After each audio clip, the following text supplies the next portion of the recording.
with you, and when I defang the Viper, trust me, ain't gonna come from nowhere. Jeff, I already put you out. I don't even know why you're out here right now. Keep on talking. Hey, do me a favor. Why don't you act like this is an AA meeting and you shut your mouth while I'm sharing with the group?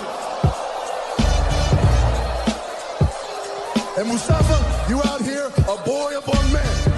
And I'm gonna tell you what, you got lucky at the Rumble, so I know you're gonna come out here and run your mouth about how bad you are. But let me give you a little bit of a reality check. You see, Mustafa, you said that my eyes don't lie. Well, your eyes don't lie either, because last week, they were closed real tight when I put your simple ass to sleep. And AJ, hey man, be honest with me. How's our old girl Wendy doing?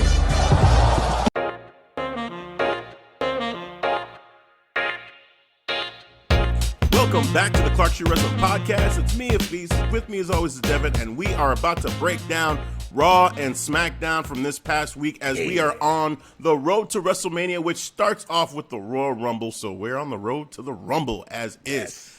So yeah, man, we had a couple interesting episodes of Raw and Smackdown. Smackdown, a lot of fun, kind of swerve, kind of matches going on. With Raw, there was some, impersonators, you would say, a flashback, to the past for one in particular that was kind of interesting, and a butt crack from the other one, which, even commentary was like, yo, man, what you doing? So we had a little bit of everything on these two episodes, but what are your general takes on just this week of Raw and SmackDown? And I guess, as we talk about just general thoughts, as we lead into Rumble, like, how are you feeling about the Rumble as it pertains to, like, how they're building, on Raw and SmackDown some of these storylines? SmackDown, excuse me, I think SmackDown is knocking out of the park when it comes to building towards the Rumble. I'm not even talking the main event. I could even talk about, like, the mid-card, what Daniel Bryan's doing. You can see how he's putting over, people, especially Cesaro last 2 weeks, bro. Just setting them up. Even on commentary, putting them over on there. So what I got out of that, I'm like, okay, they are definitely building, trying to make you believe who might have the momentum, heading towards Royal Rumble for SmackDown. Now on Raw, other stuff is happening over there. Yeah, Randy, you know what I'm saying, kicking Raw off with a promo. You know what I'm saying? Selling the burn marks. One step forward, 2 steps back. You know what? I have to admit, I actually liked the mask thing, man. You liked it. I didn't expect you to like it. Because he actually sold the burn marks, man. I thought he would come up and put some blue blocker shades on, but since you want to sell the pain, you want to put the little burn marks on his nose, you got the goofy mask on. He got to fix that mask shit. Mask is goofy. It was like a lucha mask, basically. Yeah, man. Come on, bro. It was like, it was like the Conquistador's mask without all the special stuff on it. Yes. But the reason why I like this because this is something new for Randy. That's why I'm willing to accept it, and I take another step. I want him to come out in that mask in the Royal Rumble too. Man, so it's interesting because when I first saw it, I was like, okay, all right. But then I'm thinking back to when he actually got burned by Alexa Bliss, and he's talking about first-degree burns. Man, like, your face wasn't on fire for, like, that for much long at all. Like, he was covering his eyes. We could see his face. He was fine. I thought they were going to say, like, his eye, like his sight. Like you said, the blue blocker, something with glasses to say, like, his vision is messed up now because of that. And even then, it would have been too much for me. I just thought, you know what? He got hit with a fireball. He's fine. Come back next week. All right, you tried. You just missed, like, severely scarring me. But I survived it, and now I'm coming. Like, that compassion I showed you is gone. And the next time I see you, it's going to be a problem. That's what I thought we were going to see. But instead, now they're trying to say his face is disfigured. His nose is all burnt up. He has to wear a mask. Yes. And I'm like, now you're going over the top, man. Like, Look, I don't even know if I prefer this more than the I want to say siphon filter, but it's the Splinter Cell. There we go. The Splinter Cell like goggles. Like that was a little much too. But this one, I don't know. I don't know which one kind of gets me more, because this, I feel like they're trying to sell something that in the moment when it happened, it didn't look that bad, and now they're trying to go back and retcon and say, well, actually, he was burned a lot worse than what it looked like. Fair point. So that's where they kind of lose me there. But yeah, overall, I can see that, because even when you think about good. it, because you saw the same thing with Keith Lee. It was like that same that's exactly fireball impact, but they was just putting water in his eyes, see Mia Yim getting the towel. You know what I'm saying? He just saying like, I want cross and all that shit. So I see your point.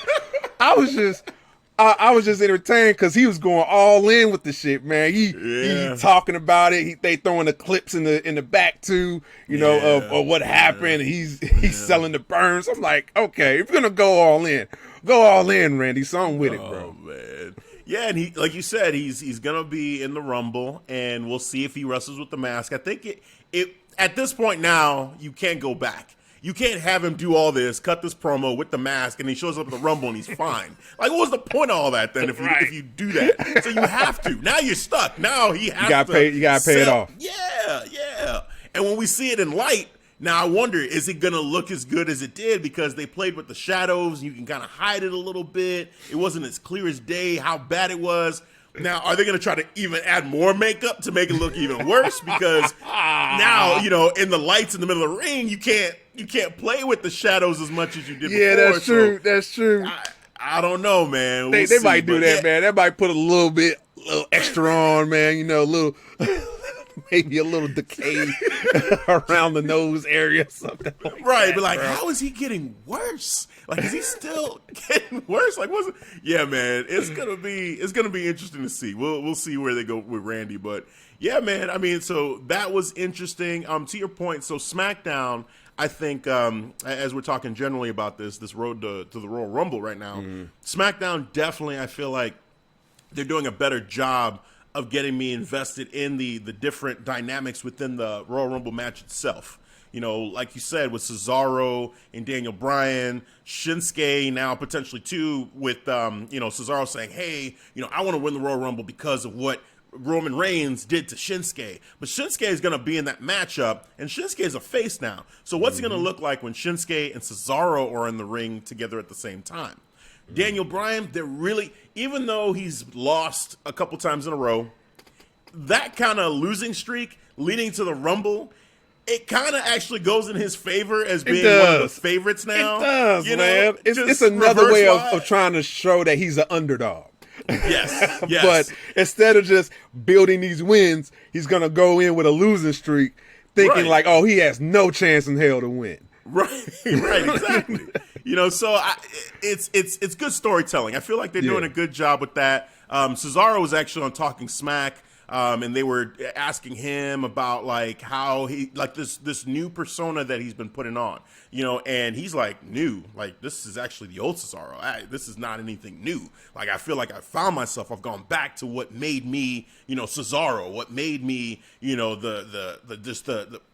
top. One of the top like technical wrestlers, like he feels like he's going back to that old style. And like him and Daniel Bryan, they have a history that goes back 15 plus years from even the indie scene. Yes. And then like it was like him and Daniel Bryan, like they had this rivalry that's been going now for years. So for him, because Kayla had asked him like, so you beat him, but then he came out you came out during his speech and everything, and you were talking all this mess. But then when he challenged you to a fight, you said you didn't want to fight him. He's like, well, first of all, I beat him already, Second of all, like it seems like Daniel Bryan, he's kind of always being like, it's always him and Daniel Bryan, and he's like, I don't know. There's this competition that he has, but at the same time, it also sounded like Cesaro wants to get past Daniel Bryan too, and finally put that to bed, that rivalry that he has with him. So I'm like, okay, I'm liking the way that one, Cesaro's getting put over in this, and two, how they're bringing up the history between the two of them. Like, I thought that was a nice touch. So nice job to them on Talking Smack for giving Cesaro that chance and having that come to light, their past rivalry. So now, I, I hope that a they lot. bring some of those highlights from Talking Smack over to SmackDown because I didn't catch Talking Smack. So I hope, that they bring, if they're truly trying to put Cesaro over, throw some of those highlights in from Talking Smack like they usually do too for when they're trying to show like Roman Reigns, Tribal Chief, or KO, anything like that. It's a great point because we give AEW shit all the time for AEW yeah. Dark, and like that stuff's not canon. Like if you want us to know about it, you got to put it on Dynamite. And the same thing speaks to Raw and SmackDown. Even though Raw Talk and Talking Smack, they do have interesting content that pops up on there, and you'll see the clips on YouTube and Instagram and all these social medias. Like, oh, look what Paul Heyman said to Apollo or to Big E. Like, yeah, it's cool, but like if you really want to put them over, if you really want to sell the audience, like, okay, you're really going full on behind Cesaro and all these guys, put that on the main show. Put that on, like, have that be a segment where, look at what happened on Talking Smack. Look what Paul Heyman's. They did do that with Big E. I think they did show a piece of what he said. Well, actually, maybe I'm mixing that up. Do you remember if they showed that clip at all with Big E and Paul Heyman on SmackDown? It was not Big E. It was Apollo. Oh, they did. I'm sorry. They showed Apollo and Paul Heyman, and they showed Big E and Paul Heyman as well. I was gonna say because I feel like they did show a clip of that of both of their interactions. Oh, they did. With Paul Yep. Heyman. Yep. Okay. Yeah, All they right, showed it. I think when Big E won his Intercontinental Championship, well, right before, it was like one of those weeks, either the week before or the week after. They showed the Paul Heyman and Big E, and then when Apollo lost his championship opportunity for the Intercontinental Championship against Big E when he lost the first time, that's when they showed another clip of Apollo with Paul Heyman again. Yeah, man. I mean, I think that, Talking Smack, it's great. Let's get some of that content, and let's continue then to get that content onto SmackDown television. Now, going back to Raw a little bit here and, the road to Royal Rumble, I'm trying to understand what the road to Royal Rumble is for Asuka.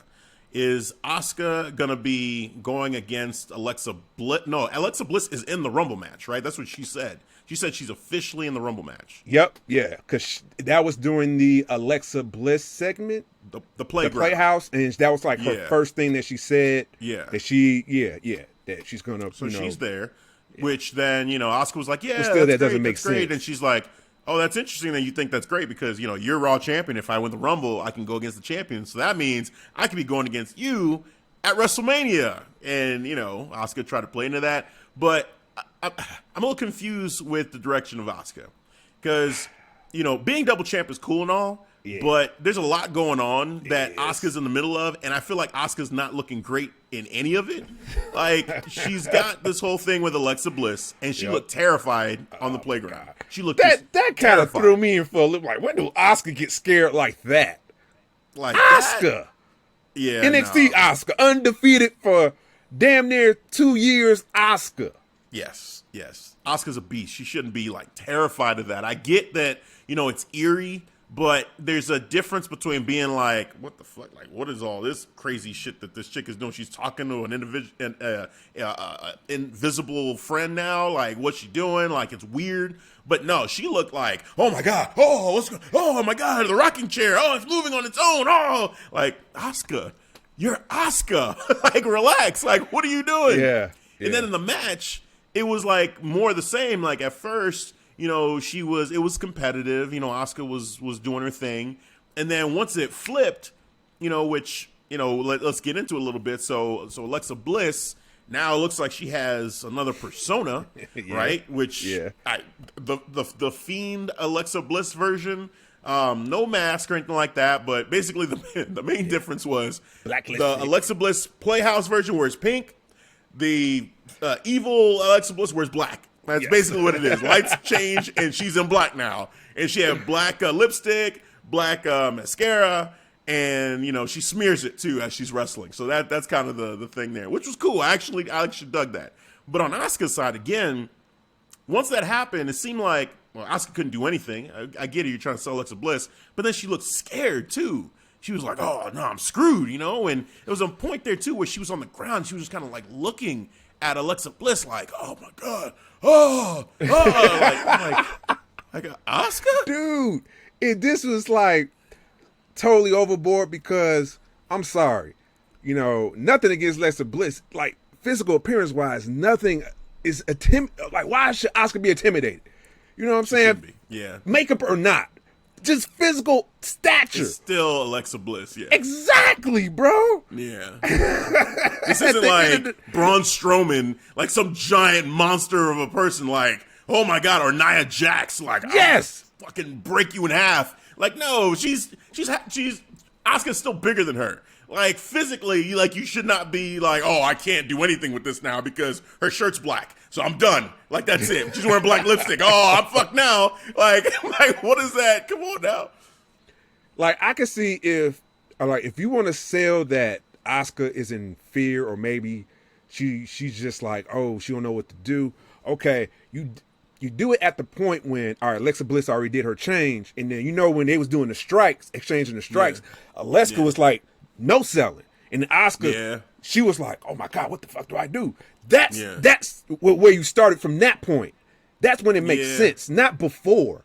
Not like, oh, she did a makeup change and oh shit. I don't know what to do now. Right. Throw everything out the window. You know what I'm saying? Like, no, that's not Asuka. No. Throw out the game plan. I need to own the game plan because her lipstick's black, her shirt's black. Plan B, plan C, plan D. Let's go. Like, yeah, it was weird. It just kind of struck me a little bit weird.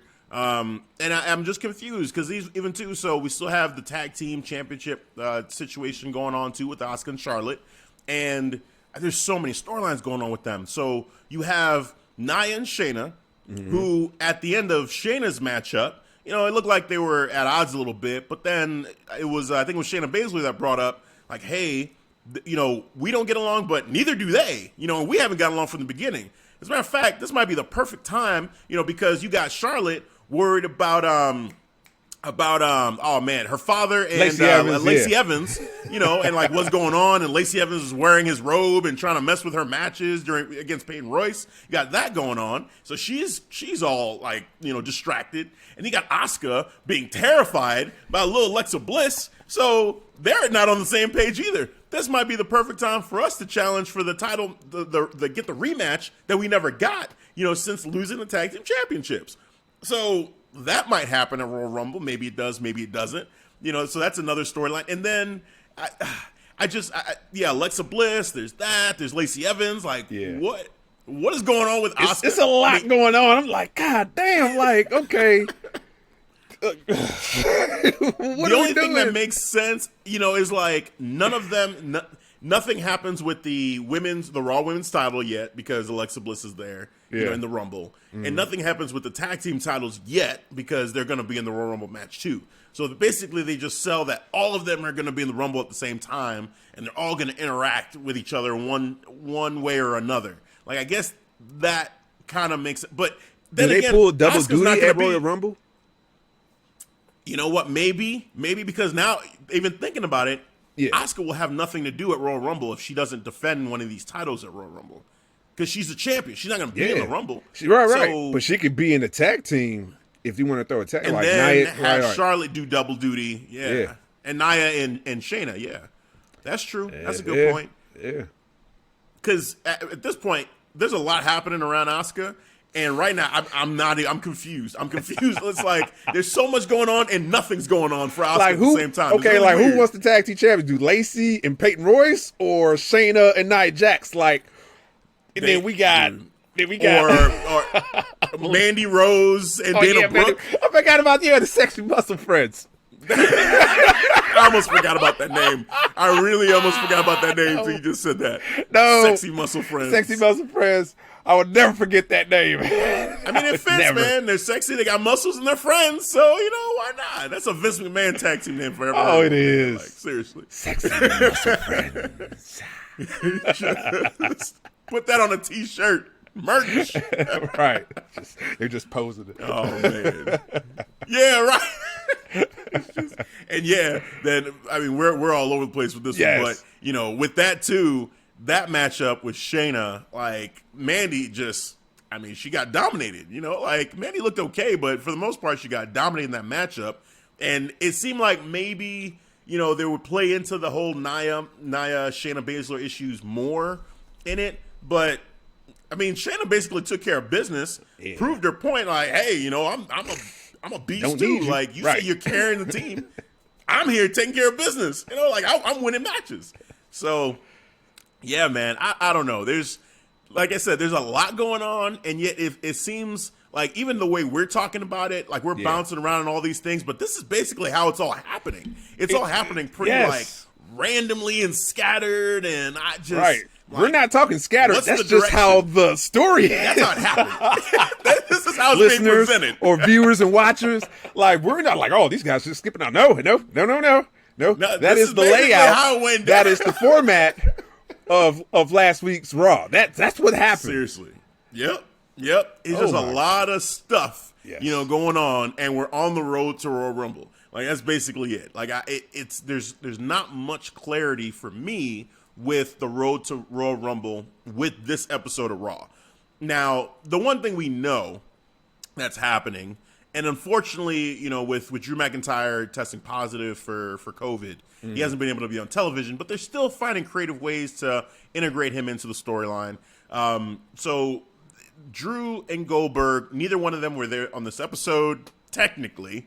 But they did have the episode of, it wasn't Miz TV, it was the Dirt Sheet that they had.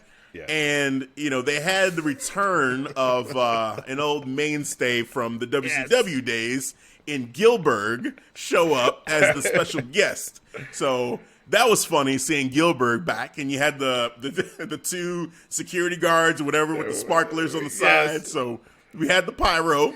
So he came out, and then he's doing this, my muscles are on fire, and I'm breathing fire. No, he said something about fire comes out of his ass or something like that, too. Like, he was saying all sorts of craziness. But then Drew McIntyre's music hits, and, of course, like, again, we're all in the know. We know Drew's not there, so what's going on? Yep. Out comes not so epic Drew McIntyre. No, not so epic Drew McIntyre, yes. Basically, best way I can put it, he came out, he's a shorter, fatter version with a smaller sword, and he was out there dagger in the role and with a little dagger. Ass crack. Put it in the ground. They had the pyro. Oh man, he got in the ring and he kept turning around. I saw his ass. I was actually nervous. I'm like, this is hanging real low, man. Right, this is too much ass.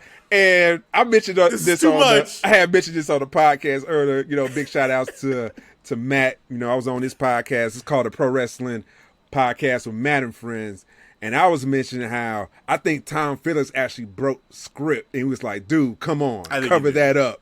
Like that sounded He's like too real. Up, dude. Like, dude. Like, he was not having it. Yeah, right. It's like, what? This is too much ass cheek. Probably told one of the cameramans on his phone, like, dude, switch the cameraman. Just tell him to cover that shit up, bro. Tell him to pull that shit up. And he just wouldn't. He just kept it low the whole time. Let it hang. Never even tried to attempt it, man. He just paid no mind to it. Oh, my God. Like, he takes one step the wrong way, and this is about to go south real quick. Yes. So that happened. Miz ended it off by saying, like, is Drew McIntyre going to leave Royal Rumble champion? And Morrison said, nope. Then he said, is Goldberg going to leave champion? And Morrison said, nope. And he's like, well, how can both of them not leave as champion? That's because, Miz, you're going to cash in Money in the Bank, your Money in the Bank contract, and you're going to leave Royal Rumble champion. Correct. So he is saying he's about to cash in on Goldberg and Drew McIntyre. Bullshit. There is no way he's about to cash in on Goldberg and Drew McIntyre. Yes. Hell no. Yes. He couldn't successfully cash in when it was AJ Styles and Drew McIntyre. Now you want to sell me that Goldberg, who Vince loves him some Goldberg, that the Miz is gonna intervene in this matchup and successfully pin either Goldberg or Drew McIntyre to become the new WWE champion. Do you think he will attempt, or they will just be teases throughout the Rumble? Like it might be some segments, like him, like Miz and Morrison doing the backstage segment. Like, I'm definitely cat. They might set it up, but he just never will. I could see them teasing it, but I'm just saying at the end of the night, Drew McIntyre or Goldberg, please don't let it be Goldberg, but one of those two guys is going to be champion, and it's not going to be the Miz. Miz is not going to cash in. No, that would be. So what if Goldberg wins and then Miz cash in? He's going to lose.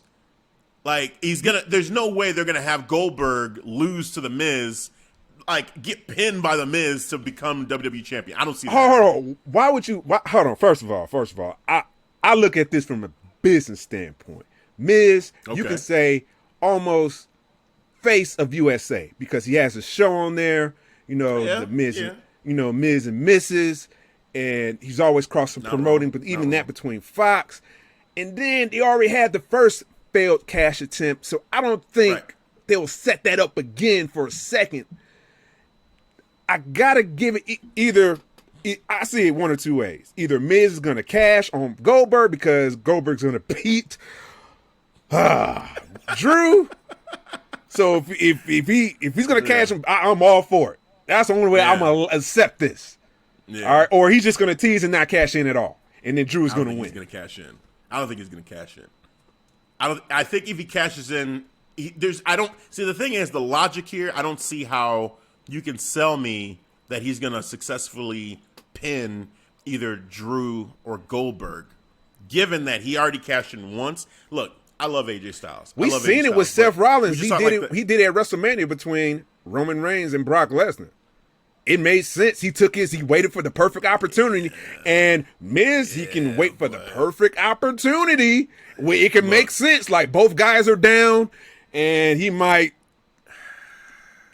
be perfect. I got all the respect in the world for the Miz. I feel like the Miz, throughout his career, I was watching something recently on the network, just kind of like chronicling the Miz's career and like him, like that's a theme for him. It's been the respect. Like no one respects him, and some of the most epic. I think that's what it was. It was like an epic Miz promo thing. It might not have been on the network. It might have been on YouTube. But like some of the most epic Miz promos is always about him feeling like he's not getting the respect he deserves. And there was one with like John Cena and Roman Reigns in the ring. Oh, I remember that. Yeah, I've been doing this for 12 damn years. I remember that. Yes, dude. So I respect the Miz. I think he's great. But the way that they're portraying the Miz right now, it's kind of a mix of that Miz, but then almost like a Weaselly Miz too. Like he's not as strong as he's been at times in his career. Like that Miz that we were just talking about, or talking smack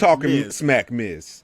I would believe it a little bit more. But he's been like this Miz is kind of like more comedic, more cowardly, and at times he'll get serious. So I feel like the way his character is being portrayed right now, it's hard for me to believe that he's going to do what Seth Rollins, at that point in Seth Rollins' career, being like, Seth has never really been like a pure weasel. Yeah, he'll do some underhanded heel tactics, but they've always kind of looked at Seth Rollins almost like that heel Shawn Michaels kind of character. Like, they have a lot of respect for him. Like, you agree with it or not, WWE loves them some Seth Rollins, and hey, he did it twice. He beat Brock Lesnar twice. So, which, I mean, don't get me started on that. We'll be here all night. Let's not go there. Yeah, man. But, like, I just feel like it's that comparison is kind of hard given where the character Miz is right now. I feel like it makes more sense if he doesn't do it here. I think he's going to cash in. Obviously, he's going to cash in at some point. But in a matchup with Goldberg and Drew McIntyre, two epic, like the way they're trying to build these two, even though they really haven't been able to do this face to face, but the way through like video packages and all that, they're trying to build this. It's like Goldberg versus Goldberg in his prime. Like that's what this is. And even if one of them gets, is speared or claymored out, and put out, there's still going to be enough of that guy to take out the Miz if he tries to cash in. Like, I don't even know if the Miz is going to be bold enough to say, oh, now's my chance to pin Goldberg. No. Or even Drew. If he tries Drew, he's going to fail. And if he tries it on Goldberg, it's like, nah, I'm gonna wait. So I need some help. I need somebody else. So if Goldberg was to take like 3 claymores, all right, and he takes 3 claymores, somehow still wins somehow, but But the Miz get involved, but Drew is pissed, ends up doing something to Goldberg. I don't know. Miz is like, oh shit, I got my opportunity. I don't see it now. Fast forward to Royal Rumble. Yeah, they could always find a way to change my mind. Where I'm sitting right now, in the way I see it, I just feel like there's nothing in the way that they're building this to tell me that the Miz is going to have a strong chance of cashing in, which kind of makes it nice if they can pull it off in a way that when it happens is believable.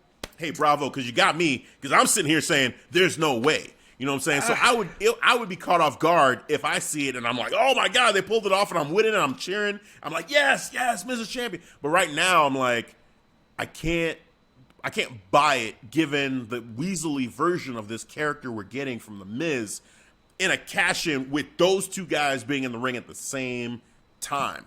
Like, I just don't see it. I don't see it. I would even see, with the respect that Drew has for Goldberg and for the legends, if Miz tries to cash in, I could see even Drew helping him out and helping Goldberg out and making sure Miz can't cash in on him. Like, I could see some shit like that happening. Like, It's just too much against them. If you have another heel in there and they roll out the way and it's you and Morrison against one of those guys, like with AJ, it would have been more believable. Like, okay, I could buy that, even though I didn't want it to happen, but I could buy it. But with Goldberg and Drew, the two of them are they're gonna get up. But it seems like you're still looking at Goldberg as the same athlete as Goldberg in his prime. I don't even look at Goldberg as the same. That's why I'm willing to believe that I can buy the Miz cashing on Goldberg. So I can believe that because I don't see his Goldberg as the same, man. You're looking at it logically and realistically. You are 100% right. When you say it like that, you are 1,000% right. The problem is the WWE is trying to feed us that this Goldberg is the same Goldberg we saw in '98. That this is the same dude, and we all know he's not. I got the traps. But they're trying to make us believe, right, like he's going to jackhammer Drew McIntyre without us all being afraid that he might kill him. Like, I'd be like this. We saw what happened to Undertaker. You know what I'm saying? I'm going to be terrified. Yes. Terrified. Like, please don't injure this man. Like, you are not that same dude. Just keep it to the spears, and that's it. So I'm with you. I feel like that, the Goldberg in reality, the 50-year-old Goldberg, that guy, yes, today, look, even in his prime, Jericho put him in a headlock backstage and, like, was handling business on Goldberg. Like, real. You know what I'm saying? So he's not this unbeatable guy. He's a human being, and he's older now. So Miz, with help from Morrison, there is a logical way to do that. Yes. But they're not portraying Goldberg like that on TV. We know that as human beings with eyes and a brain that he can be beat.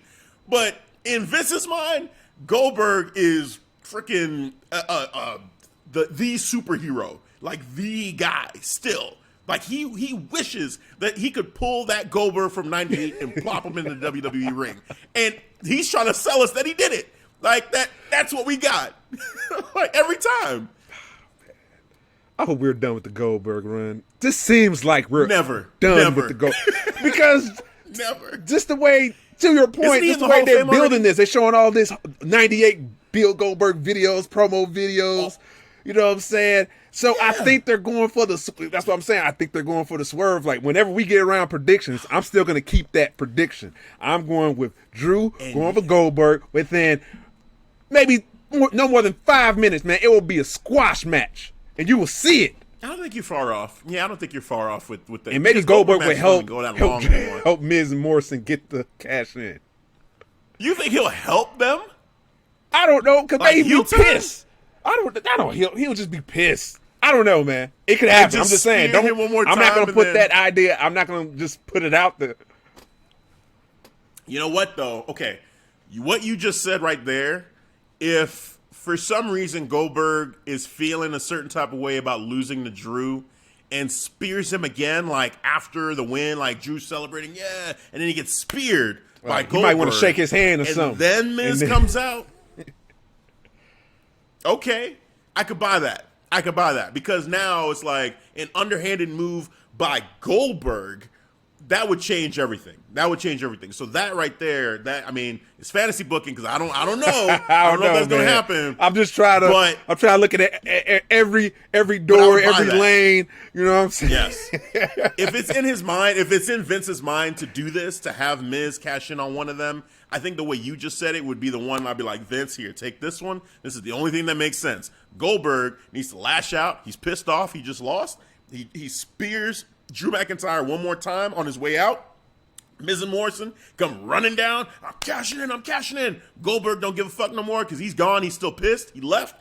Miz, 1, 2, 3, boom. Like I would buy that because it was a spear that beat him and he's out. And yeah, okay. I could buy that. Yeah, and then maybe Drew would go for the belt again at WrestleMania. And he would be in front of a crowd this time. Yeah, against the Miz. Yeah, I know. Drew versus the Miz at Mania. I don't know, man. That sounds weird, man. Yeah. You know what I can see? I can see Miz cashing in at Mania. See, on my side of it, I feel like because you have up to a year, right? Yeah. And Money in the Bank is after Mania. Is after Mania. So, hey, have your WrestleMania moment that way. Yeah. Cash in. Yeah. And whatever happens at that point. Because Miz finds a way into the main event of WrestleMania by cashing in. Cool. I'd be with that. There we go. I'd be with that. Yeah. Yeah, man. Oh, man. So, yeah, like I said, we did bounce around a lot on Raw. I got one more thing when it comes to Raw that I want to talk about, man. That's the Hurt Business. So we saw a lot happen with the Hurt Business in this matchup that they had. So triple threat matchup, Lucha House Party, Matt Riddle versus the Hurt Business. So you had Cedric, Shelton, and Bobby Lashley. They were the team, which their entrance was cool. You had MVP in the front, and he kind of raised his hands up, and all the members of the Hurt Business raised their belts up. I was like, all right, that was cool time and everything. The visual, awesome. Match kicks off, and immediately Cedric has a problem with Shelton. Every time Shelton's in the ring, Cedric is tagging himself in, hitting somebody and saying, that's how you do it. That's how you do it. And I'm like, dude, what is happening? He's sending messages to Shelton, bro. Dude, everywhere. And he's not being subliminal. He's being straight up. Look, man, watch how I do this. This is how it's done. I think he did a brain buster on Lucha House Party like Cedric, and he's like, after he did it, he looked at Shelton, bro. Come on, man. Like, what you doing? Oh, my God. Shelton didn't look amused at all, man. No. Well, the funny thing is, it wasn't just Shelton that wasn't amused. And Bobby Lashley was kind of neutral, but he was annoyed. But MVP, it is clear whose side he's on. He's on Shelton's side, 100%. Yes. There was one point where he said, I think Cedric had done something, and then it was either Grand Metalik or Lindsay Dorado that hit Cedric. And MVP was like, you see, when you play stupid games, you win stupid prizes. I said, oh, my God. Oh, my God. Like, yeah. Just letting him know. When Bobby saw they couldn't get on the same page, he was like, fuck this. I'm about to end this. He put in the hurt lock? Well, it don't matter. He put in the hurt lock. He just. I was like, holy shit, this dude. I think. Oh man, yeah. I don't remember which one he destroyed, but I remember it was Cedric was in the ring at the time, and Bobby was like, you know what? Bump this. Tagged himself in. Went to the corner. Did a speared the shit out of whoever it was. Picked him up, then put him in the hurt lock and was like waving his arms around. And immediately, what was funny about it too was it was Grand Metalik. He got the hurt lock. When Grand Metalik got locked in, he started tapping from the beginning. Yes. Like, he wanted no part of that submission. And Bobby was like, hell no, I ain't doing her.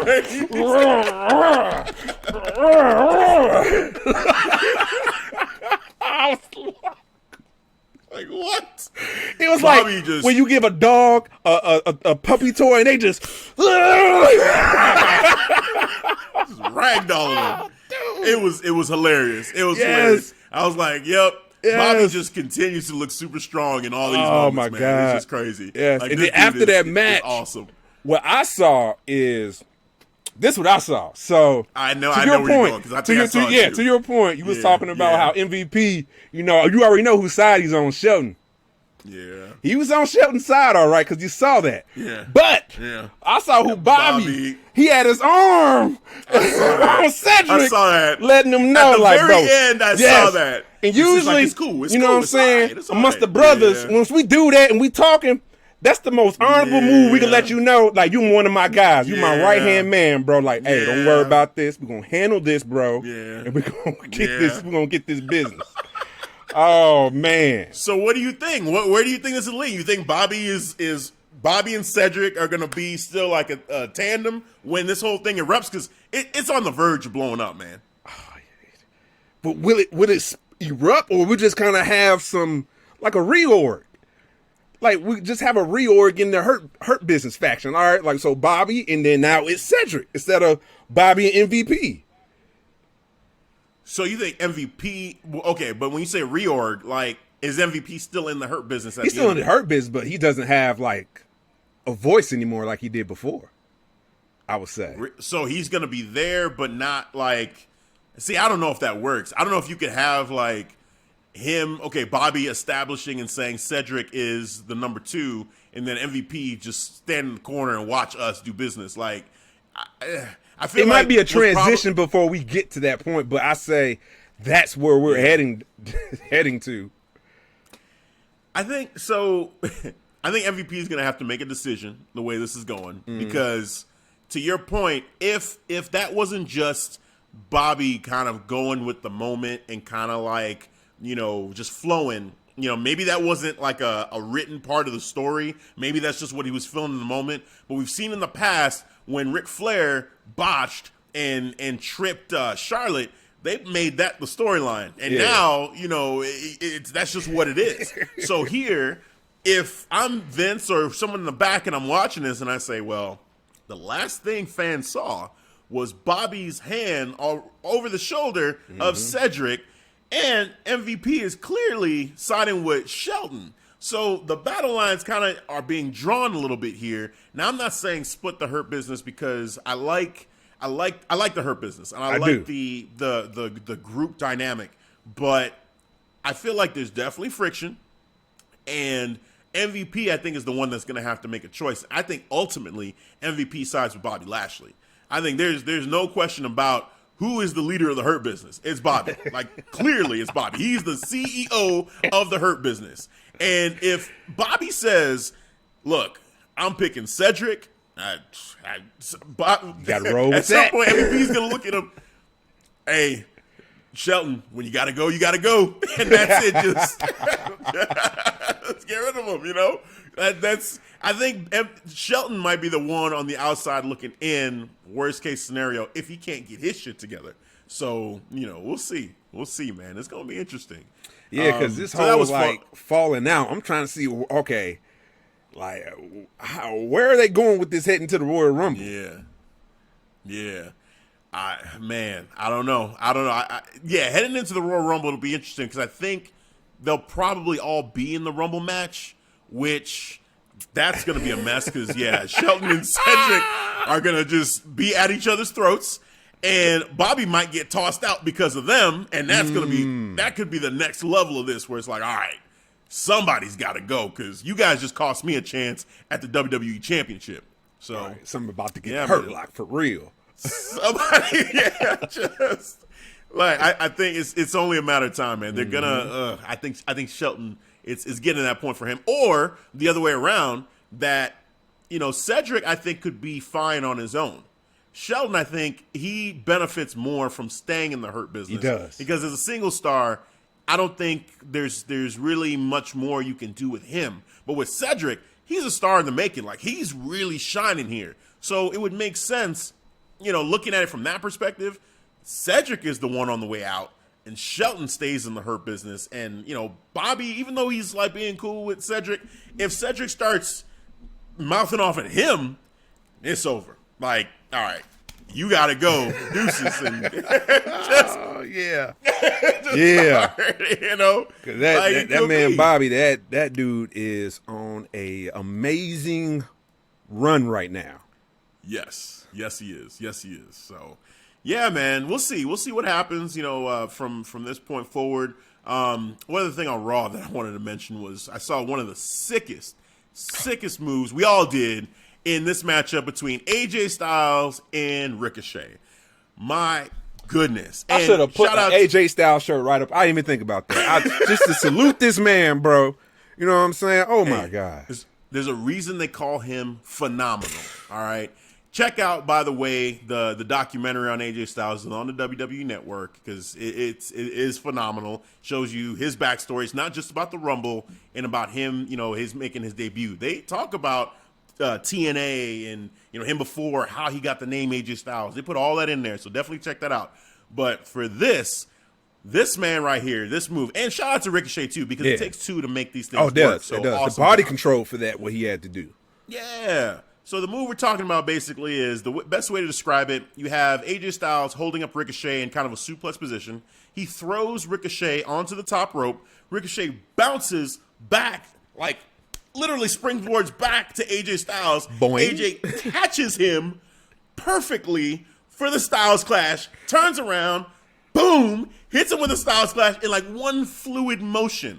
When I saw Ricochet bounce off, and then when I saw AJ catch him in his finisher move in not the phenomenal form in the Styles Clash, my mouth dropped from that point. It stayed open because I saw what was. I was like, wow, that's what I said. Bro, I just saw the most rawest finisher ever. Sick. Just move of the year. Like, if you want to just go ahead and that's up there. You know, it's that's up there with it's some finishers that could just with stay like Kenny Omega in your head. finisher. For the finish, probably best finish so far this year is definitely that. Yeah. I mean, you have a Phoenix and Kenny Omega for one of the sickest moves, period, with that moonsault German suplex that we saw on AEW Dynamite for the title. Like that was sick. But as a finish, that was perfect. Just a finish. That was a perfect move. As a finisher, I put him up there as like Randy Orton RKO when he did Seth Rollins or Evan Bourne. Oh my God. Or entertaining as when The Rock did the people's elbow in his penny loafers. He slid, then dropped the people's elbow. He slid, yeah. On the British Bulldog, I believe. I use that gif all the time. Awesome. It's awesome, man. That's what just so iconic, man. So yeah, man, just add AJ Styles to the list now. Like he had some amazing ones before, and him and Ricochet have done some creative finishes with the Styles Clash before too. Like the top rope Styles Clash he did to Ricochet was awesome. But this right here was like, wow. So shout out to AJ and Ricochet on that one. Nicely done. Nicely done on that. What about Ricochet, man? Where did he go?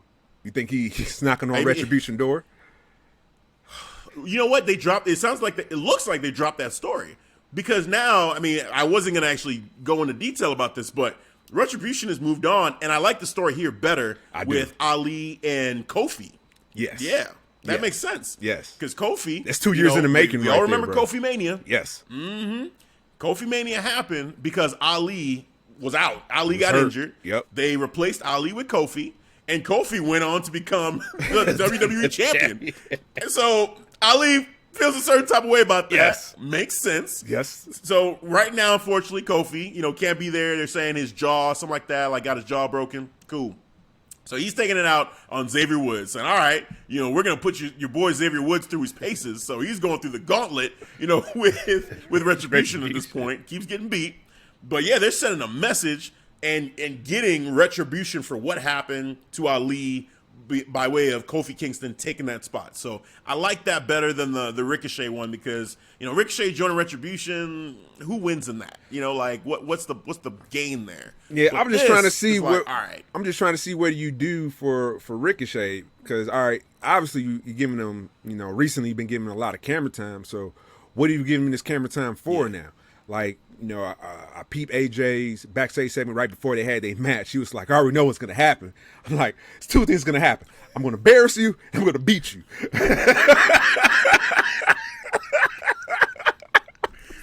it was cool Which because happened? he was talking to Adam Pearce. Basically, he was basically calling Adam Pearce a coward because he wouldn't go into the ring he foregoed his chance at being WWE champion because he was afraid of Roman Reigns. He's like, look at Ricochet. Ricochet knows what's about to happen here. He knows that he's about to get beat by me, but yet he has the courage to go in the ring and still face me.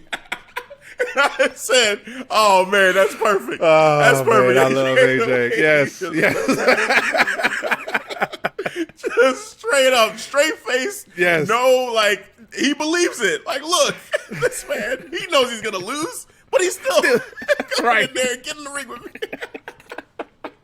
I love it. So yeah, man. I mean, what else do you say, man? It's AJ Styles. Yeah. Over Ricochet, I don't know. I think that even though he lost the matchup, I still think he's going to end up in the Royal Rumble match.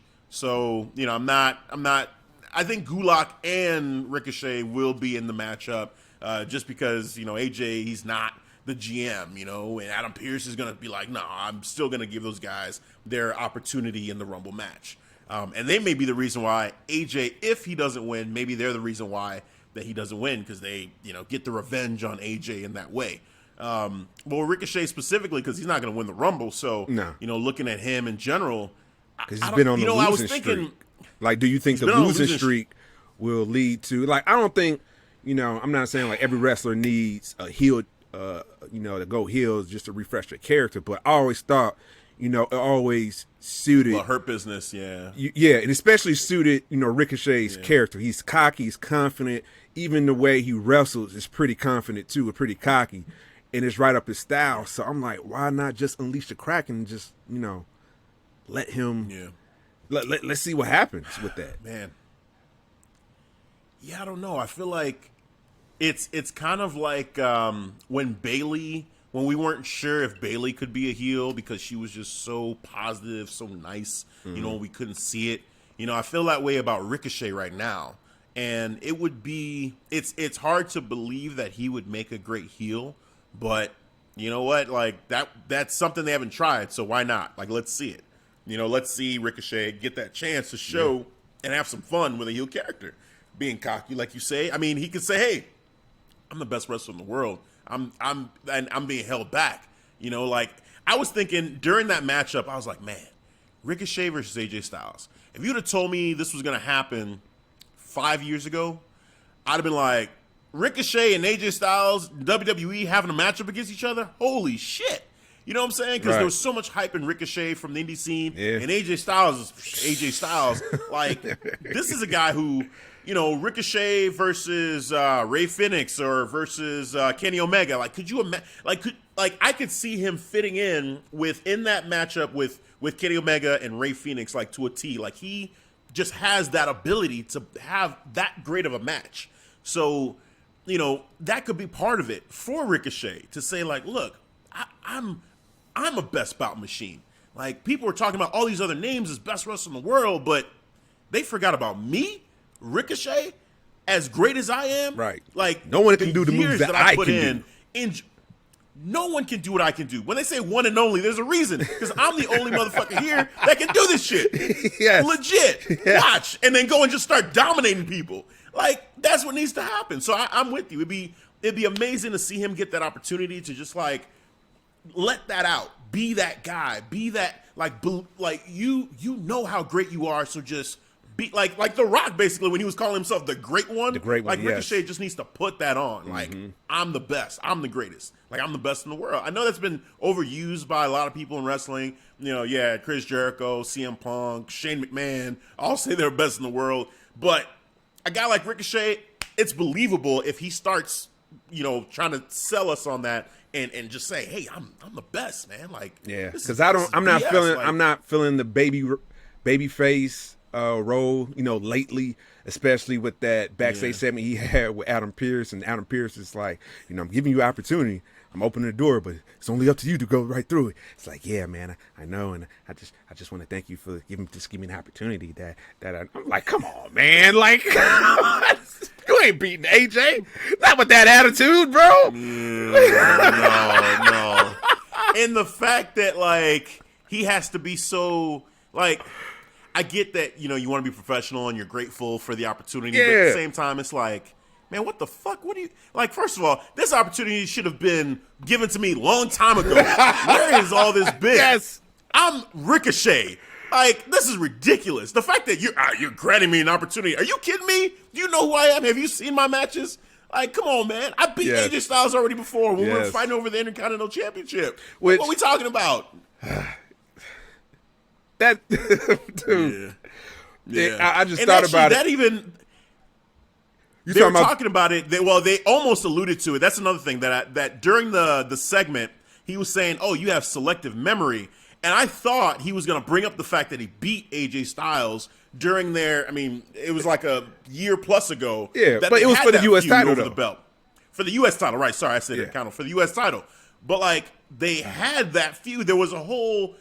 Even documentary, though, the documentary Ricochet, part of the whole thing was him having that match with AJ. Like, this is not the first time that they faced off against each other. And I thought Ricochet was going to bring that up when he said, you have selective memory. But he didn't. Because then, he talked about something else. And I'm just like, shit. Like, you should have brought up the fact that you've beaten him before. And he's talking all this shit to your face like, you can't win. Like, talking about the opportunity that he had, and hopefully he can win and get into the Royal Rumble, which that shit don't make sense because it's random wrestlers just like, hey, I'm going to declare myself into the Royal Rumble, just and then Adam Pearce is like, I'm giving you the opportunity. I'm like, hold on, bro. I would have been like, if I'm Ricochet, like, hell no. How is other motherfuckers? Alexa Bliss just came out there talking about I'm declaring myself for the Royal. How come I just can't go out there and declare myself for the Royal Rumble? Billy Kay is just getting people declared for the Royal Rumble. She got the Riot Squad like, hey, guess what? I went and talked to people. I pulled some strings. You guys in the Royal Rumble match. Declared for the Royal Rumble. They just lost. They just lost a tag team match against Asuka and Charlotte. But yet, they got into the Royal Rumble. But Ricochet, he's got a... Ricochet is not. Thank you. Thank you, sir, for giving me this opportunity. Thank you. What? Yes, I just you're Ricochet. You. Just give me an opportunity. I'm gonna try my best. I understand you just opened the door. I'm gonna go right through it. All right.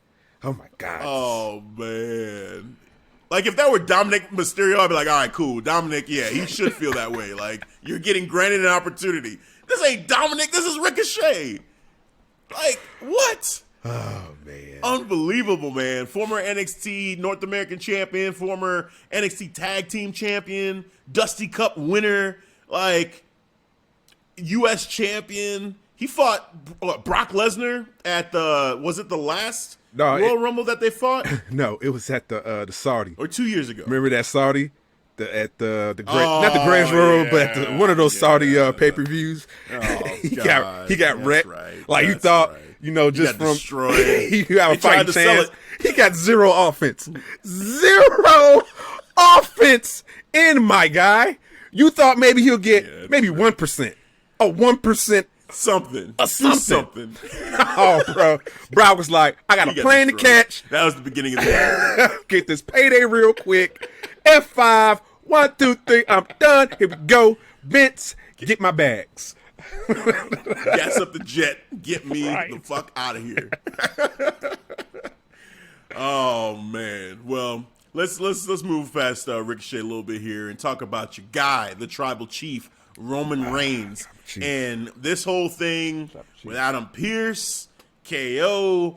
I'm gonna let you break this down, man. What was your experience of all this that happened on SmackDown? Because there was a lot of mind manipulation, like trickery. There was some mind fucks going on around here, bro. Change. It was some mind fucks. It was a lot, man. It was. Well, I'll let you break. I'll let you talk about the beginning, man, or what happened in the promo, because that was fun. Well, okay, so basically the way that I remember it, there was a lot of Roman was pissed, that Adam Pearce went and pulled the whole card subject to change, which that right there. I mean, the way he started out was kind of cool because he was saying, I always show up. I'm the guy that night in, night out, week in, week out. It took a life-threatening pandemic for me to finally not be able to show up. So I don't want to hear anybody say I don't show up ever. Like, I don't want to ever hear that again. Like, but what if I did, Paul? What if I was that guy that said, oh, my elbow hurts, or oh, my shoulder hurts, both of them, like they both hurt, my knees hurt, my ankles hurt. What if I was that guy? Like, he just kept going on about it, and I was like, hey man, like, this is a sick ass promo right here. This is pretty cool. Yeah. So then, you know, Adam Pearce comes out, and he's just like, you know, he's still pissed off. He's like, look, you have the audacity to come out here after what you pulled. I mean, like, the details of it, like I said, it's from what I remember of it, basically what I got from it was Roman was basically setting up. What did he do? He said, I'm blanking on the specifics of it. He said, go ahead. Well, I don't know what he said. But I remember when he said something that he gave the mic to Paul Heyman, and Paul Heyman got in there. Oh yeah. he said because Paul Heyman was saying something to Adam Pearce off the side, and then Adam Pearce was like, you know what, Paul, I could take all this from him, but I'll be damned if I'll take this from you. And then Roman Reigns says, Paul, you hear that? Sounds like he doesn't respect you. If he doesn't respect you, he doesn't respect me. Handle that. And then Paul Heyman's like, you know, wide-eyed, like, oh, is that the case? Oh, Adam Pearce, you think that because I wear these suits and because, you know, that I do all, you know, I'm an advocate, that I'm not a man, that I won't stand up for myself? Well, I'm going to tell you, Adam Pearce, like, how about this for a main event of SmackDown? How about we have Adam Pearce versus Paul Heyman? And he kept going in. He was like, you know, I will whoop your ass. Right. Like, I am from New York. Like, I'll whip your ass. I will whip your ass. Like, literally like that. I was like, where did that come from, Paul? So, and Roman Reigns' face through this whole thing was like, he was loving it. He was thinking like, oh, what is all this? Okay. Like he wasn't actually expecting Paul to do what he did. No, he had like this shock face. He was like, oh, okay. This shock, like, okay. Oh. And then, you know, he whispers to Adam Pearce, just know, by the end of the night, you're getting your ass kicked. Mm-hmm. Like, one way or another, he's getting his ass kicked. Okay, so they go up to the back, and Paul Heyman. I put Paul Heyman and Adam Pearce together and got Boston Celtics legend Paul Pierce. My bad, guys. So Paul Heyman puffing his chest out. You know, he's like, yeah, you know, like, then they're in the back. He's like, we got him. Roman Reigns is like, what you mean, Paul? He's like, yeah, we got him. You know, because I knew exactly what you were doing, and we got him. He played right into it. He's like, what are you talking about? He's like, yeah, you know, with the match. He's like, yeah, the plan. Paul, I never. Yeah, we had a plan. I followed the plan accordingly. He's like, Paul, like, I never told you to make a match. Like, I told you when I said handle it, I wanted you to handle him in the way that only you could. Like, I wanted you to handle him verbally. Like, that's the way I wanted you to handle him. I never once told you to make a match. But Paul, you gotta show up, because how does that make me look if you don't show up to this matchup? You're a man, Paul. You gotta stand up like a man. Like and a take man.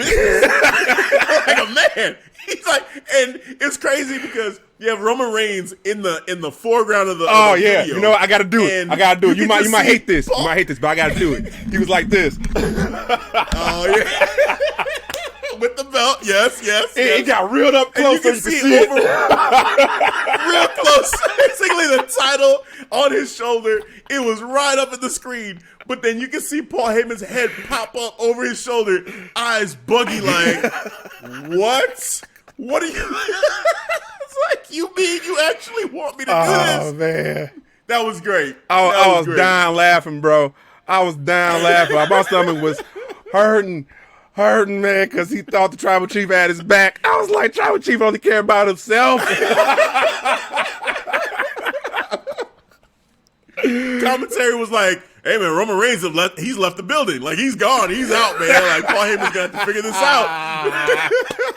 We see Paul Heyman later on, you know, he's walking the halls. He sees somebody. He's like, what you looking at? You know, like, he's thinking, trying to figure it out. He's on his way to gorilla position. Then he made his way out to the ring. He's got tape on his hands. This man's got tape on his hands. And Adam Pearce is already in the ring. You know, he's got the sweatsuit on or whatever, and he's ready for the matchup. No theme music, no nothing. So he's waiting. Paul Heyman takes one step on the steps and trips. Oh man. He's like, oh, and the commentator's like, what just happened to Paul Heyman? So he got up. He tried to get up again, tried to go up the steps. Oh, he slipped. And then Paul Heyman's like, damn this thing. I think I hurt myself. But you know what they say, Adam? Card subject to change. I said, oh, shit. They got him. I didn't see that coming. I got to say. I almost feel embarrassed that I didn't see it coming because now looking at it, it was painfully obvious, but I swear I didn't see it coming. I thought, all right, we're actually going to get Paul Heyman versus Adam Pearce. And then when he said card subject to change, I was like, oh, shit. I was like, wait, is it going to be Jey Uso? Because we hadn't seen Jey Uso tonight. I'm like, oh, man. And then they hit Roman Reigns music. I said, oh, worst case scenario. Oh, shit.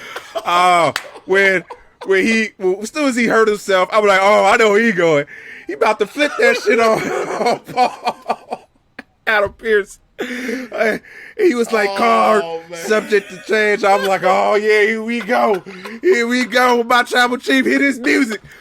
Better. I said, we are getting the match. We are getting the match. I'm like, yeah, we're getting the match. I called it. I said, we're going to get a match before Royal Rumble between Adam Pearce and Roman Reigns. I said it. I was right, goddammit. Oh, man. You were right. You got it. So I'll give you your props there, man. So we had some semblance of a match, basically, between the two of them. Roman Reigns hit the Superman punch immediately. Adam Pearce rolled to the outside. So the shit out of that, too. And like, he punched. He was out. He was like, no, man. No, I got to get out of here. He sold it, so that was good. And then he hit Roman with a right hand, and that was a mistake. Roman just pissed him off even more. And he's throwing him in the barricade. He's throwing him into the video screens with the people on it. Just threw him into that. Threw him into maybe 2 or 3 times he threw him into that. And then some guy in a hood. Now, let's backtrack. Roman Reigns, one thing that he said earlier on in the show was that he had made sure that Kevin Owens wouldn't show up because that's the pull that he has. Like, he's in control. That's control.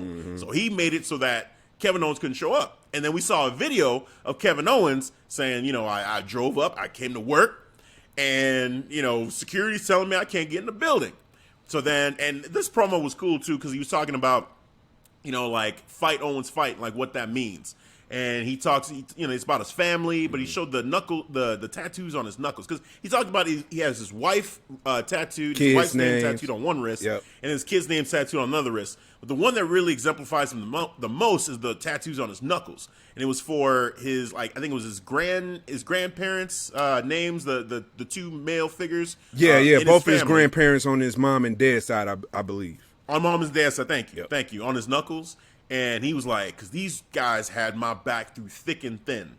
And the one regret that he has is that they weren't able to see him on the big stage, before they passed. They passed years ago before he got to WWE. But they're always with him.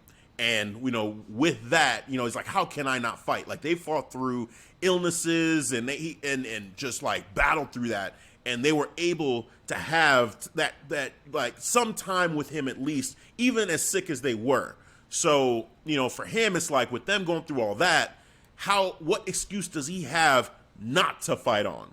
And so I was like, wow, man, that's a heartfelt, real promo. Yes. Wrestlers take notes. That right there was one that got me, man. I was like, oh shit, that was cool. So then that's fast a fighting forward champion back to right this there. matchup. That's a fighting champion. Yes. Kevin Owens right there was that was an amazing moment. So, cut to the matchup again. So you got Roman Reigns throwing Adam Pearce into the screens, and he's about to put him up top on this platform, the same platform that he threw Kevin Owens off of weeks ago. So, and commentators like, where he's taking him. Where he's taking him, alluding to that. Then a person in the hood comes out, grabs Roman Reigns, starts punching him. The hood comes down. It's Kevin Owens. He's made his way into the building, and he is beating the holy hell out of Roman Reigns. Just throwing him into everything now, punching him, beating his ass. Pop-up powerbomb through the announce table, threw him into the barricade, kicking him in the face. Oh, security's coming out, referee's coming out. Oh, you want me to stop? You want me to stop? I'm going to do a little sidestep, juke move, get over to Roman Reigns, kick him in the face went again. Went inside one way, came out the other side of the ring. Got him again. Before he went off the air, he picked up the steel steps like he was going to smash his head in with it. The referees were like, no, that's enough. So he pulled that down. He's like, you're lucky they're here, but guess what? They're not going to be here at the Royal Rumble in the last man standing match. Boom. That cut, and that was the end of that. So that was awesome. On Talking Smack, the little bonus footage that I'm going to share with you. So yeah, what happened with this? All throughout Talking Smack, Paul Heyman, throughout Talking Smack, just could not get over the fact that they had a perfect plan. The plan was perfect. It went almost to perfection, except when that damn Kevin Owens came and ruined everything at the end. And Kayla wouldn't let him forget it. And even when they had guests, they had, who'd they have on Talking Smack this week? Sami Zayn came out. They had some other people out there. And Paul Heyman would turn to them and say, Bailey. When Bailey came out, they were getting ready to just interview Bailey, but Kayla was gonna ask a question. Yeah. And then Paul just turns to her. He's like, you know what, Bailey, make sure that at Royal Rumble you tune in to see when Roman Reigns kicks the shit out of Kevin Owens to reassert that he is the reigning defending Universal Champion.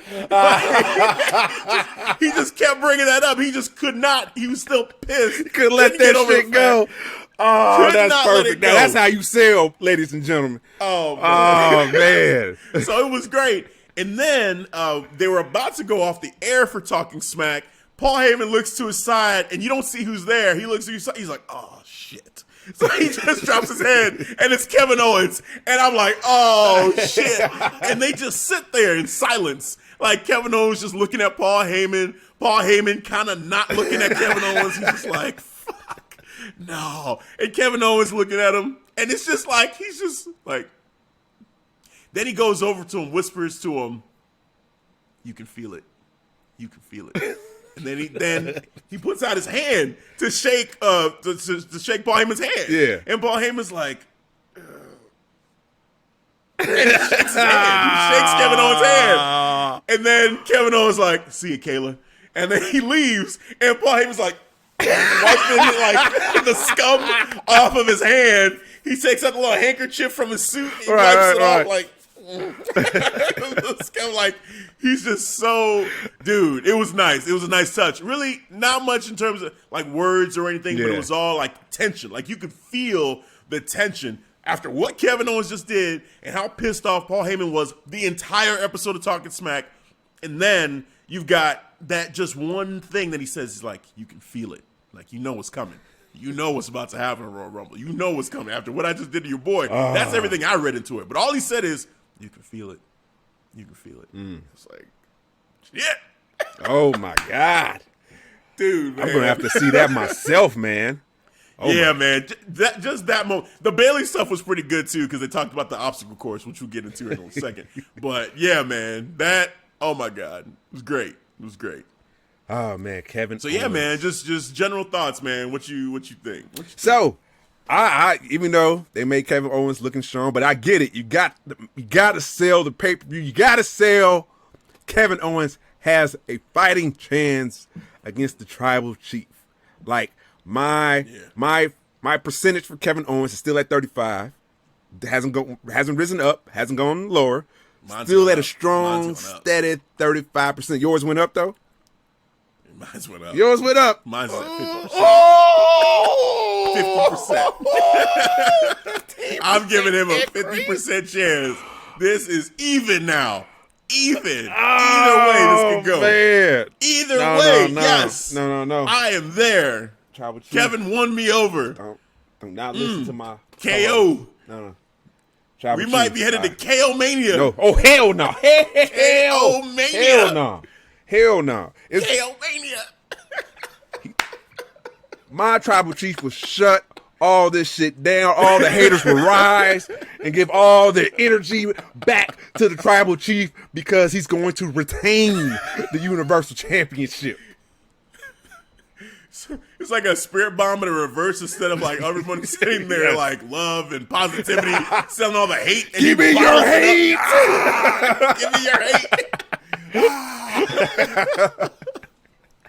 Oh man,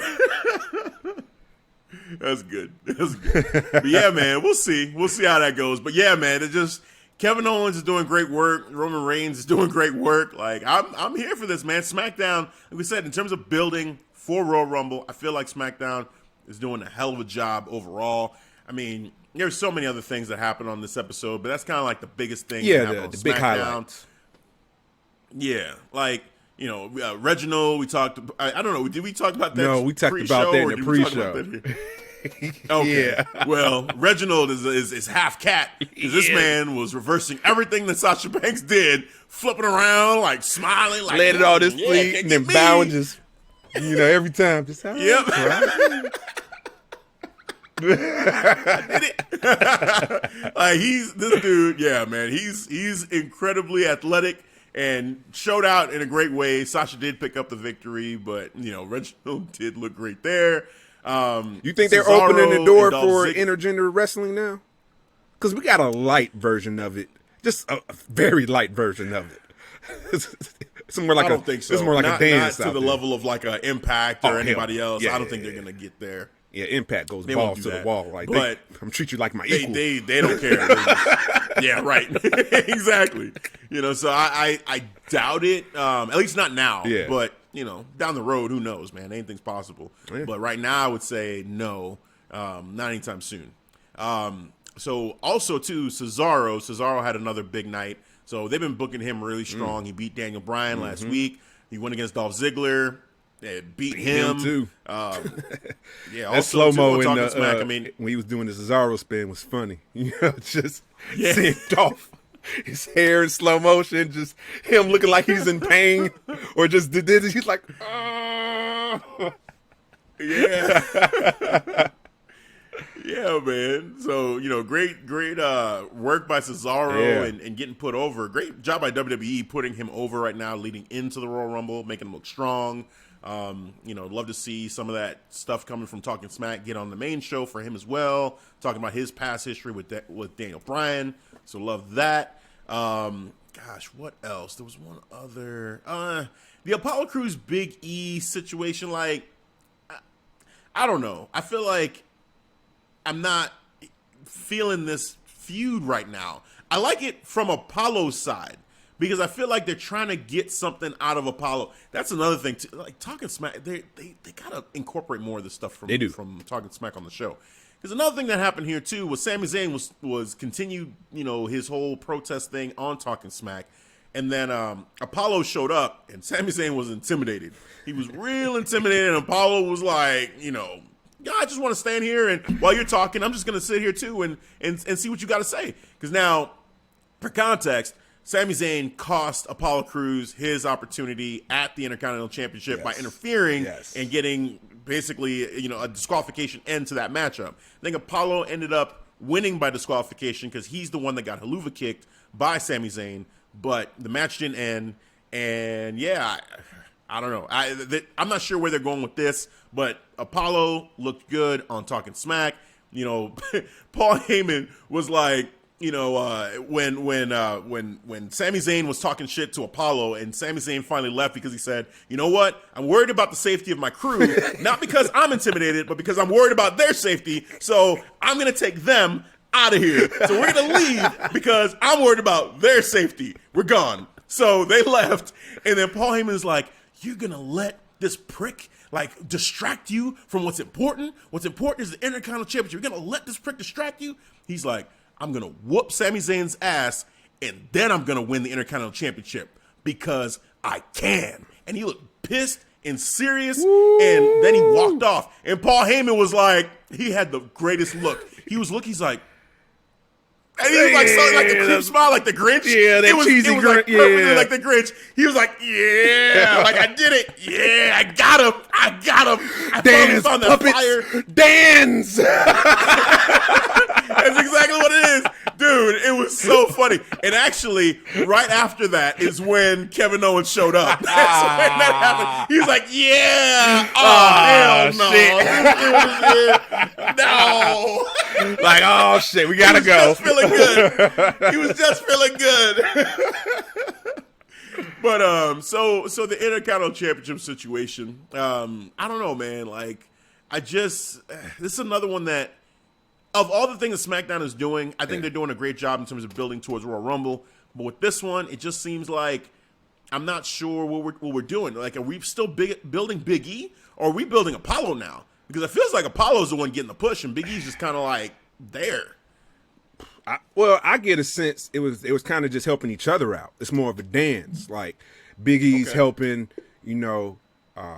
Apollo out, and Apollo's helping Big E out. What I got confused by is when Sammy was interjected. I'm like, why he need to interject? Another triple threat? Yeah. Please don't do that. Nah, man. I was more keen on the idea, like, okay, they could start to become rivals, Apollo and Big E, over the mid-card belt, over this IC. Like, I would like to see something like that, man. They're just fighting over this, over the Intercontinentals, like you used to see back in the day with like Stone Cold or The Rock, man, before they became on the main event. I would like to see something parallel Rock to the and same. Triple H. Yeah, man. Like, even when Triple H, Rock and Triple H too, exactly, bro. So now you got Sami Zayn. Like, Sami Zayn's cool, but he's not needed in this, man. No. I like the fact that he's doing the whole protest and wearing the T-shirt and saying he got screwed and all that. Like, that's cool. Yeah. But I don't want him to be in this matchup. Here, let them have their matchup, and Sammy can still be like, going to Adam Pearce and complaining, and then some other wrestlers are like, man, you had your chance, shut up, and then he can start off something with somebody else. There you go. Like, have him. It's that simple. But just find somebody. Yeah, find another face to be annoyed by Sami Zayn, and then any other face, and that can give somebody else I guess in my mind now I'm thinking about Dominic. Like, I guess it'd be kind of interesting to put him in something with Sami Zayn. Well, he's in a thing with King Corbin. That's not working. I don't know. He's getting destroyed. No, I could do this, Dad. I could do this. No, you just can't. Let me do this, Dad. I will never believe it. He better never be in his life. He better never be Baron Corbin. Dude, I will not believe King Corbin it. handled Dominic like he was just, bro, you're not on my level. He's not. He destroyed him. That when he did his finisher, what is his finisher called? I'm losing my brain. End of days. The end of days. Yeah, he did a one move right before and then went into the end of days. I was like, it's over. It's a warm-up session. This was a warm-up session for him, man. Yes. He's like, I got to warm up for my workout, man. Like, go ahead. Let's bring Dominic over here so I can get in this light work real quick to get a sweat going. Oh, my God, man. It did. Dominic needs to move on, man. Like, this isn't, no. Sami Zayn, the way Sami is right now, I feel like he'd have more of a chance. Like, at least get in the ring with someone who cuts great promos, and then you can go back and forth with them, maybe learn something in terms of a promo for Dominic. Like, that would be more educational for him than just getting his ass whooped by King Corbin. Because I don't know what he's learning here, man. Like, how to get dominated, Yeah. But Seth Rollins already did that. Like, we're seeing the same thing again that happened with Seth. Baron Corbin destroying you after you're dead. Get a bigger guy to destroy right. Now. Like, after Ray was like, don't do this, son. Son, do you know who he is? He should have listened. Like, you better stop. Oh, man. Yeah, man. So, I don't know. But Sammy, stay away from the Intercontinental title picture, for a minute. Find somebody else, or, writers, find another face to get annoyed and pissed off with him, and that could be a whole nother story. So I think that'd be cool. Let's see. Is there anything? I guess the obstacle course, we should talk about that a little bit. Shine some light on Bianca Belair and Bayley. It was entertaining. It was comedic. Yep. The two of them, basically Bailey's obstacle course, she set it up. So she had her run, which was, you know, Super very straight easy. up. She had the tire, the low hurdles. She jumped through those. She went around. There were like 3 walls she was supposed to jump over. She ran around them. I like how she Chad showed it because she Gable. kind of backed Go up. ahead. The cameraman backed up too. She was like, then went around the wall. All right. She's trying to figure out how she's going to jump over this, how she's going to tackle this wall. She went around all 3 of them, so that was funny. Picked up Chad Gable, you know, and like walked a couple feet, you know, with him on her shoulders. Then the last part was you had to shoot a shot, like layup, dunk, whatever, but get the ball in the hoop. She missed the first shot, then she made it cool. Then it was Bianca Belair's turn. She's like, wait. I got to EST this obstacle course up for you a little bit. So they brought bigger hurdles out. And later on, you'd find out that Otis was the replacement for Chad Gable for her to carry. So she did that. She went over those hurdles, too, like real good, like a professional. Yes. Then there was the wall. She used to do track, walls. so I'm not surprised. We saw it in the videos, too, man, in the promo videos they've been showing. Like, she's legit. So, you know, did all that, and then dunked the basketball, so she destroyed the obstacle she dunked course. her shit. Just dunked it. It was like, hey, you know, like, this is what I do. You created this. You thought you were trying to, you know, make a fool out of me, and, you know, you end up with dirt on your face or whatever. But then Bailey ended up doing the beatdown and getting the one-up on her after the fact. Now, in my mind, when this was all going down, I'm like, I don't think this obstacle course is going to happen. And I wish they would have done it a slightly different way, even though I was entertained. What I was hoping for was Bailey would have made Bianca go first, right? And she does the obstacle course. Cool. And then she's like, yeah, you know, beat that time, Bailey. And Bailey's like, oh, okay. Like, all right, let me see how I'm going to do this obstacle course. And then immediately attacks Bianca Belair as Bianca Belair is tired from having done the obstacle course. Then she could say something like, you know what, you may be the strong S, the fast S, but I am the smart S. And that's why I am the captain of SmackDown, dummy, ding dong, idiot. And just like celebrate. And that's it. That's the end of the segment. Yeah. Like, oh, that would have been perfect. I love that. I love that. Oh, I love that. Yeah. Because in a way, you're still showing off the athlete God given ability for Bianca Belair. Then you're showing the intelligence from Bailey. Bailey, like, come on, I'm not competing with you on some obstacle course, but I'm smarter than you. Gets the beat down. Now what? Who came out on top now? Yes. It just leaves. Like, that's what I was hoping for, but, you know, it's okay. What they did was entertaining, and they got there eventually with the beat down, but I'm like, you could have skipped Bailey doing all that extra stuff, but whatever. Bailey's entertaining, so it was cool. Yeah, man, so that was a fun segment. I did enjoy it. I liked, you know, fantasy booking that a little bit in my head, a little bit more, but, you know, it was what it was. And then, yeah, I think that's the majority of SmackDown. SmackDown, I want to say. That's pretty much everything. Yeah, that looks about it. Yeah, we got everything. We covered Raw. We covered SmackDown. I guess any other notes on either one of these shows that you wanted to bring up before we cap it? Raw was, SmackDown's on fire. That is it. Yeah. That's my 2 cents. Yeah, man. For me, it was basically the same thing. That I feel like, you know, Raw, both shows were entertaining, but SmackDown was definitely the stronger show when it came to just overall booking leading towards, Royal Rumble. A big shout out in terms of matches to AJ Styles and Ricochet for that match we got on Raw. And that finish by AJ Styles, again, it was one of the best finishes I've ever seen.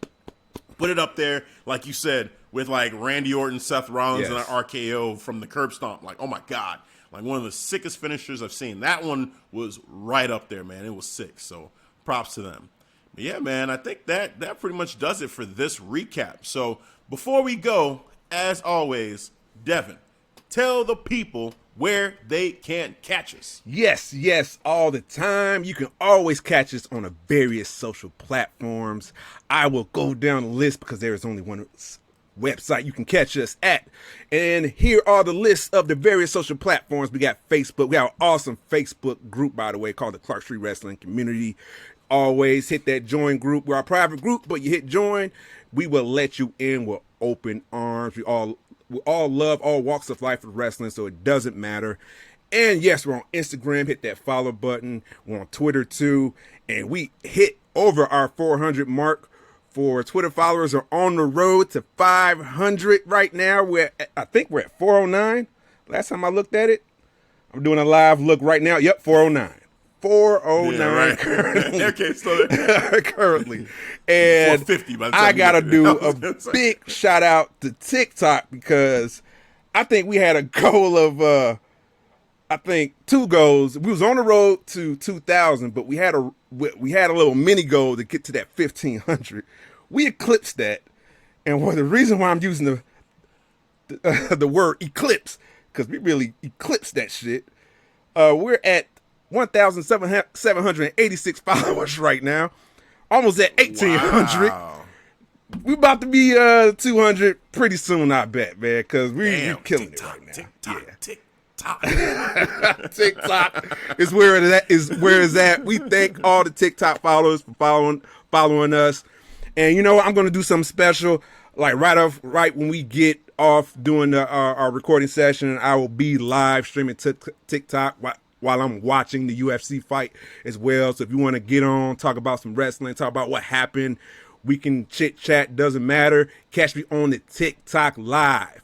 And there's only one website. You can catch all those websites, all those links I just posted, and YouTube, and all our episodes. That is ClarkStreetWrestling.com. ST for the abbreviation. For that, ST for Street.com. We got all our web episodes, all our links for YouTube. Doesn't matter if you got Amazon, if you got Breaker, if you got iHeart, whatever is your favorite podcast app. We have that link for it, and you can find us for your listening pleasure. Yes. And with that said, that is going to do it for this recap episode of Raw and Smackdown. So for Devin, I'm Hafeez. We'll catch you guys next time. Peace. All right, guys. Thanks for listening to the Clark Street Wrestling Podcast.